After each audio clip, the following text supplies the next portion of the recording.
For more than a decade, the disappearance of a 21-year-old girl from Marion County has remained a mystery. But now Fairmont police are moving forward in the case in hopes of finding a resolution. Melissa Murray reports.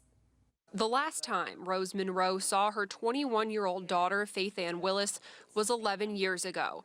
She says it was just like any other night.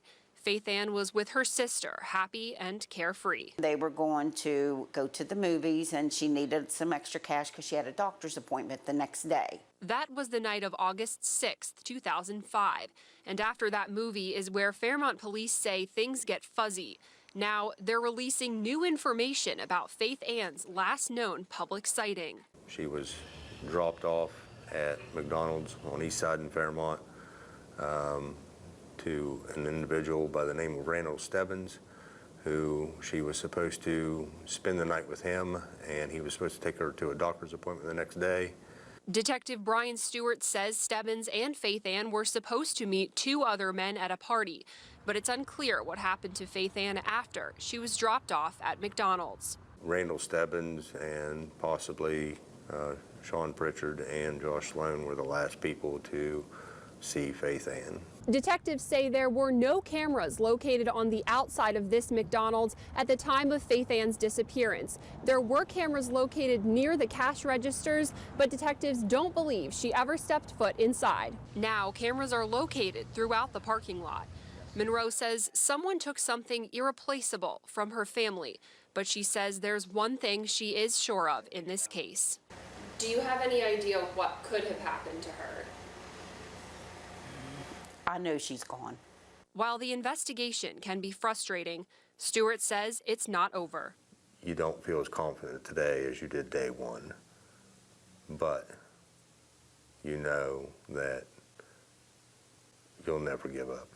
Right now, Faith Ann's family is doing the best they can to cope with the loss of a daughter, granddaughter, and sister. I put a lot of faith in God here lately, a lot. For me to live, I have to let go and to forgive, but it doesn't mean I have to forget. Stewart hopes anyone else with information will come forward by calling Fairmont Police at 304-366-2217. I would hope that people's consciences would get the best of them eventually, whether it be the individuals that are responsible for her disappearance or people close to them. Stewart says he knows the truth is out there somewhere, and until it's released, he'll continue working toward justice for Faith Ann. There are individuals that have the information that we need to be able to close this case. Those same individuals apparently have no issues with looking their children in the eyes as they put them to sleep at night. And Faith Ann is somebody's child, and that family deserves closure because they will never be able to look their little girl in the eye again. Reporting in Fairmont, I'm Melissa Murray for 12 News.